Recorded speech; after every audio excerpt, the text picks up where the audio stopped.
Hi hello, ഇന്ന് ഞാൻ മലപ്പുറംകാരുടെ സ്വന്തം എന്നറിയപ്പെടുന്ന ഓട്ടടയുടെ റെസിപ്പിയാണ് നിങ്ങളുമായിട്ട് ഷെയർ ചെയ്യുന്നത്. അപ്പം നല്ല സോഫ്റ്റ് ആയിട്ടുള്ള ഈ ഒരു ഓട്ടട എങ്ങനെ തയ്യാറാക്കുന്നതെന്ന് നമുക്ക് നോക്കാം. രാവിലത്തെ ബ്രേക്ക്ഫാസ്റ്റിനൊക്കെ നമുക്ക് പെട്ടെന്ന് തന്നെ തയ്യാറാക്കാൻ പറ്റുന്ന ഈ ഓട്ടട എങ്ങനെ ഉണ്ടാക്കുന്നതെന്ന് നമുക്ക് നോക്കാം.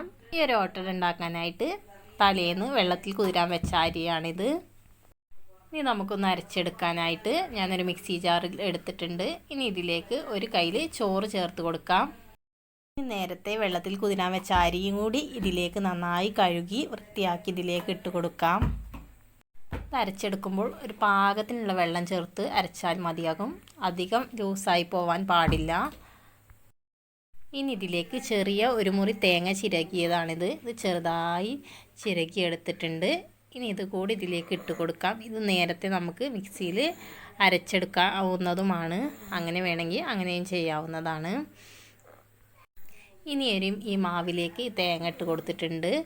ഇനി ഇതിലേക്ക് ലേശം ആവശ്യത്തിനുള്ള ഉപ്പ് കൂടി ചേർത്ത് കൊടുക്കാം. ഇനി നമ്മുടെ ഈ ഒരു ഓട്ടട തയ്യാറാക്കാനായിട്ട് ഓട്ടട ചട്ടിയാണ് ഞാൻ എടുക്കുന്നത്. ഇതില്ലെങ്കിൽ പാലപ്പ ചട്ടി ഉണ്ടെങ്കിൽ അതെടുത്താലും മതിയാകും. ഞാനിത് അടുപ്പത്താണ് ഉണ്ടാക്കുന്നത്. അപ്പോൾ ചട്ടി നന്നായി ചൂടായി വന്നതിന് ശേഷം നമ്മുടെ ഈ ബാറ്റർ ഒഴിച്ച് കൊടുക്കാം. ഒഴിച്ച് കൊടുത്ത ശേഷം ഒന്ന് അടച്ച് വെച്ച് വേവിച്ചെടുക്കാം. ഇതുപോലെ ഒഴിച്ച് കൊടുക്കാം. ഒരു കയ്യിൽ ചെറുതായിട്ട് വേണമെങ്കിൽ ചെറിയ കയ്യിലായിട്ടും ഒഴിച്ച് കൊടുക്കാവുന്നതാണ്.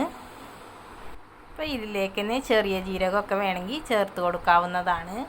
ആ പഴമയുടെ ഒരു ടേസ്റ്റ് കിട്ടണമെങ്കിൽ ചെറിയ ജീരകം അങ്ങനെയും ചേർത്ത് കൊടുക്കാം. അപ്പോൾ അതാ നമ്മുടെ നല്ല സോഫ്റ്റ് ആയിട്ടുള്ള നല്ല പൊങ്ങി വന്ന ഓട്ടട ഇവിടെ റെഡി ആയിട്ടുണ്ട് കേട്ടോ. അതാ ഇതുപോലെ മാവ് ഇങ്ങനെ ഒഴിച്ച് കൊടുക്കാം.